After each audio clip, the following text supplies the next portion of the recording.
Hey Eagle fans, it's EaglefanKarl. This is my reaction video to what was just really an amazing game. Absolutely heart-stopping. My heart rate had to go way down after that game. It was just that crazy.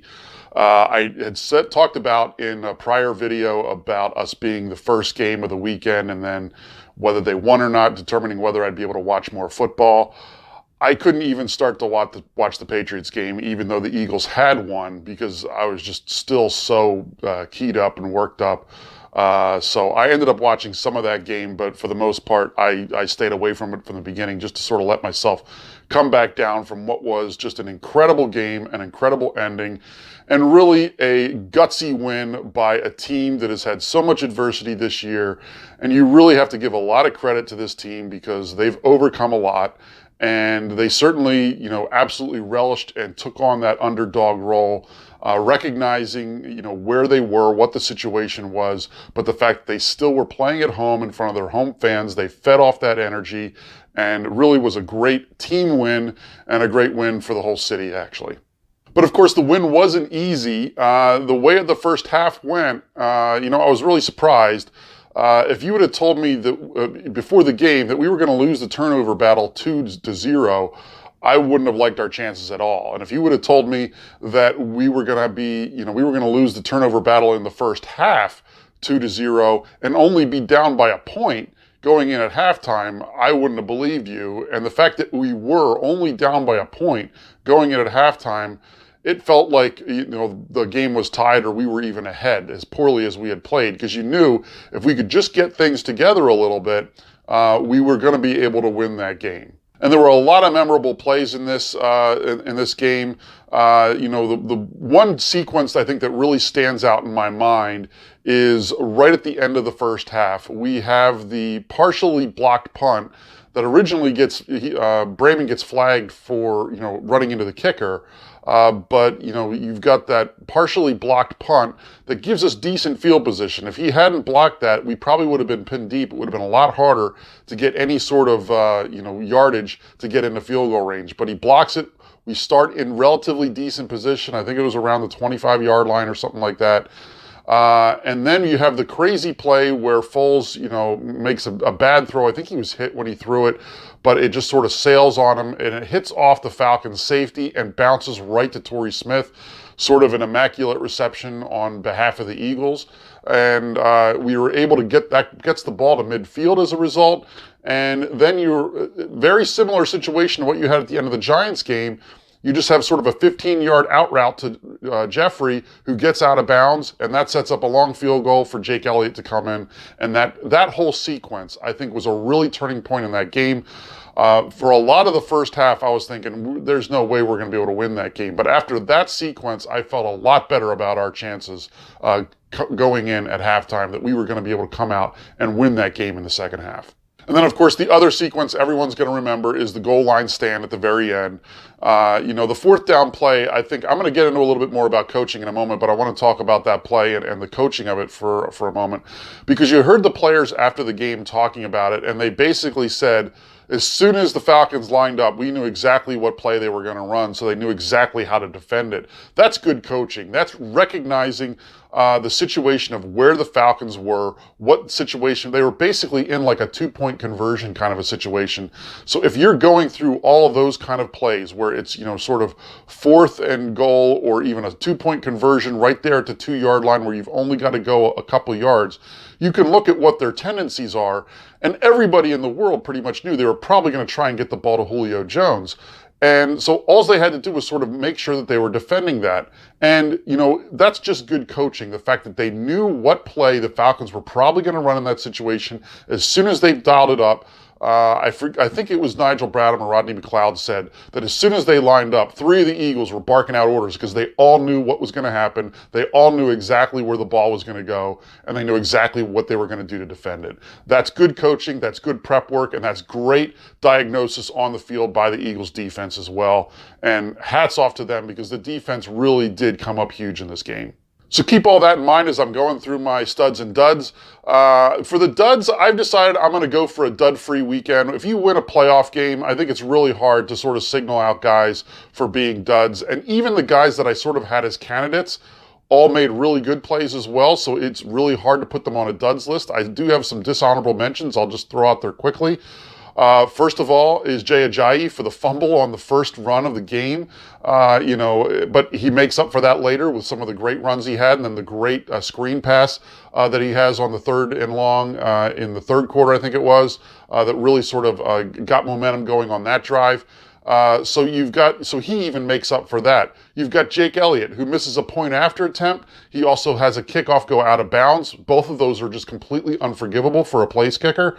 But then he also makes the big 53-yarder at the end of the first half, and he also, makes some key kicks in the second half to give us the lead. And then the final guy that you could sort of give a dishonorable mention to is one of our leaders of our defense, who I think played a pretty decent game, but one play, he just absolutely makes a huge mistake, and that's Malcolm Jenkins on the touchdown.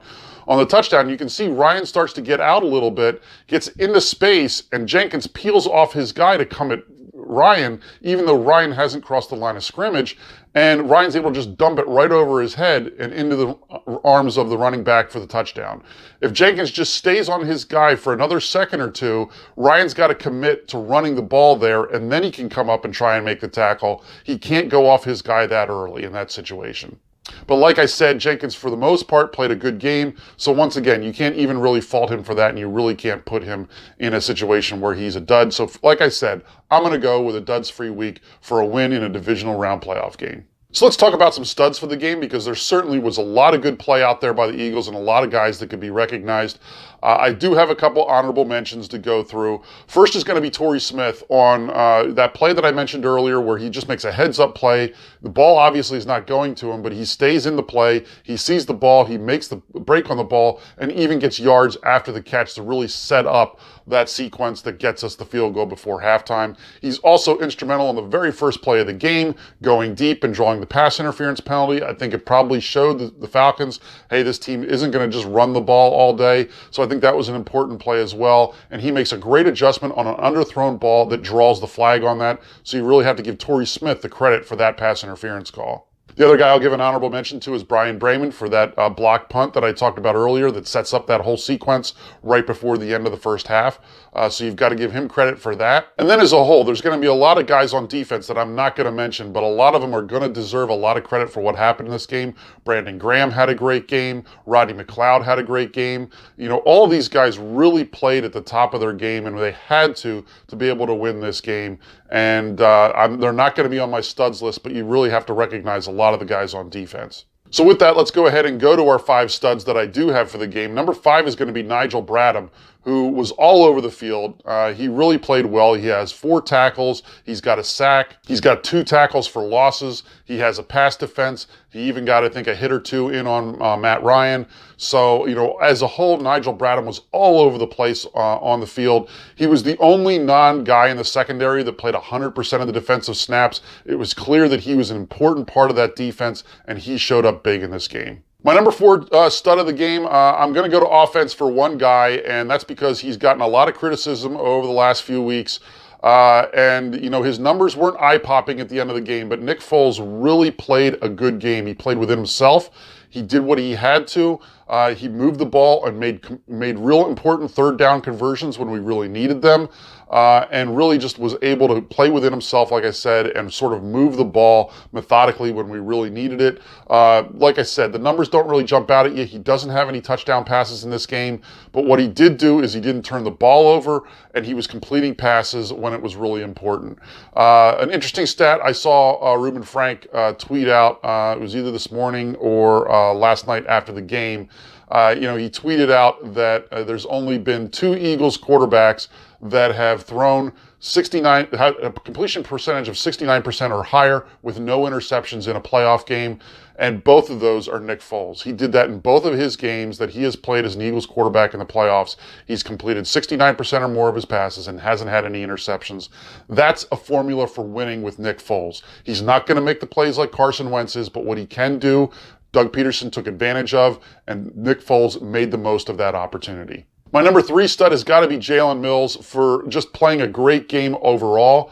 Julio Jones got his catches in this game, and he made a lot of plays, but Jalen Mills, for the most part, played a lot against Julio Jones. And the bottom line is, Julio Jones had no touchdowns. And that's important when you're looking at the way this game played out. Keeping him out of the end zone was huge. And of course, then he makes the big play at the end of the game. I'm glad they didn't throw a flag on that because it was clear that it didn't deserve a flag. And so it's so easy for refs in that situation to throw a flag. But, Jalen Mills is just making contact with the receiver as Julio Jones makes contact with him and Jones falls down.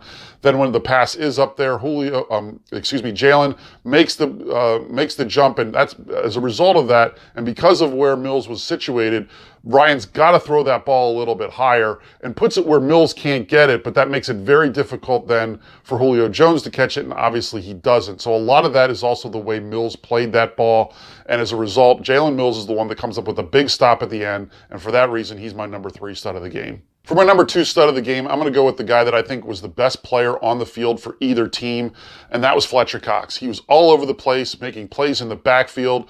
I had said in my preview video that I thought we really needed to get good play from the defensive line, and I thought the defensive line was the key to this game, and Fletcher Cox is the most important guy on that line. He's the best player we have. There's a reason he's the highest paid player on the team, and he clearly was wreaking havoc all day for the Falcons. He comes up with seven tackles, 1 sack, 2 tackles for loss, and really was just all over the place and causing problems for Matt Ryan. I also found another statistic very interesting. If you look at Fletcher Cox, and in fact, pretty much the whole way that they play the defensive line, everyone knows that the Eagles play a rotation on the defensive line, and they rotate guys in and out. And for the most part, even though they do play that rotation, Fletcher Cox still plays usually around 75% of the snaps.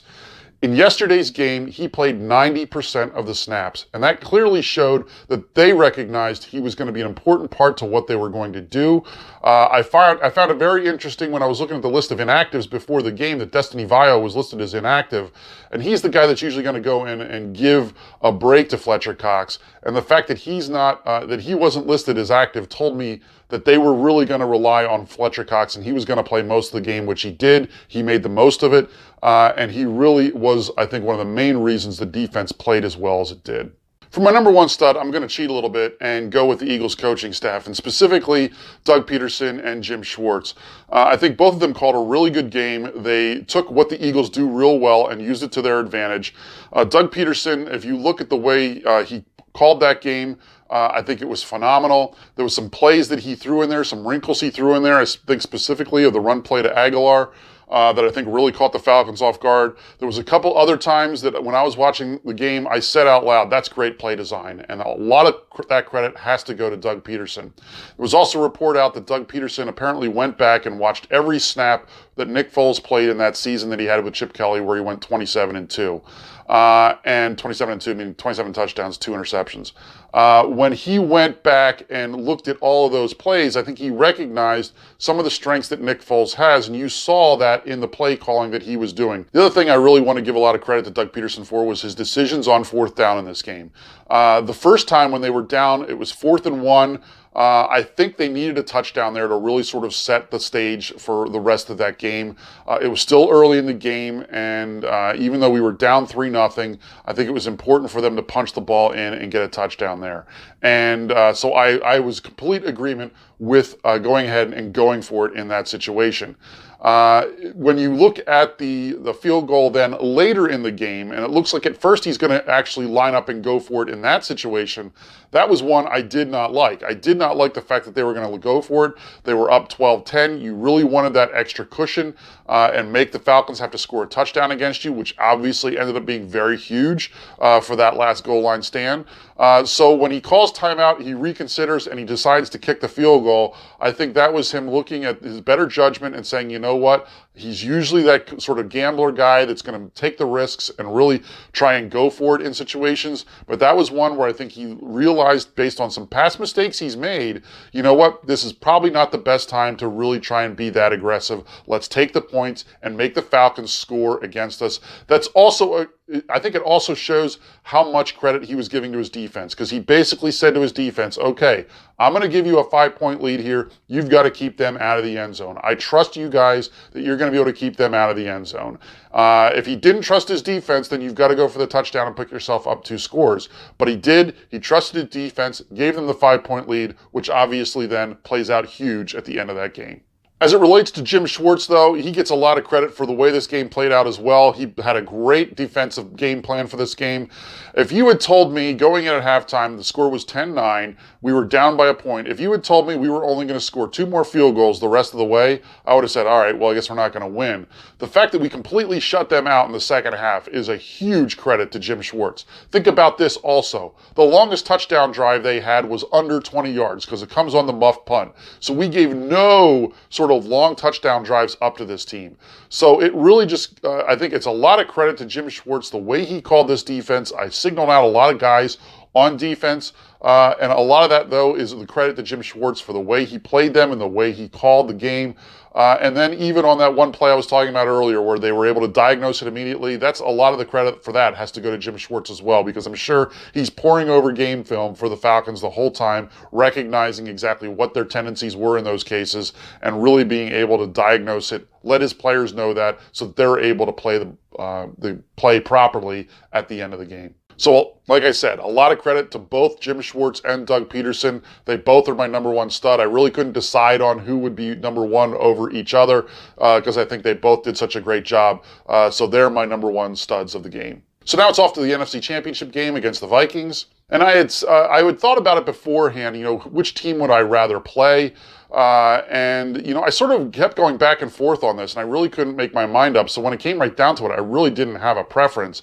I think a case could be made for both of them. The Vikings have a great defense, so you don't necessarily want to have our offense going up against that, but their offense is a little bit weaker. So it's one of those games that maybe you can just sort of squeak by and win sort of a 13-10 kind of a game. You could do that against the Vikings. With the Saints, their defense isn't as good, so our offense wouldn't be as challenged to hopefully score against them. But do you really want to go up against Drew Brees in an NFC Championship game? So I could see a case for either team in terms of fans having a preference for one over the other. I think most fans probably preferred the Vikings because of the fact that Case Keenum's the quarterback. And in that situation, you've got to say, hey, listen, we'd rather play him than Drew Brees. But I think you're missing the whole picture if you do that. So like I said, I really did not have a preference for which one of these teams that we got. Either way, though, playing against the Vikings is going to be a challenge. It's going to present a whole different issue in terms of what we're going to have to overcome. So that's going to be a really interesting matchup that I'll get into more next week when I do my preview video. Let me know what you think, though. Let me know who you thought the studs were of the game. Should I have given some duds out for this game, even though it was a playoff win? And let me know, obviously, if you think that the Eagles have a chance to win the NFC Championship game and get to the Super Bowl. Leave your comments below. Like I said, obviously, I'll check in before the NFC Championship game with my preview and prediction. Until then, fly, Eagles, fly.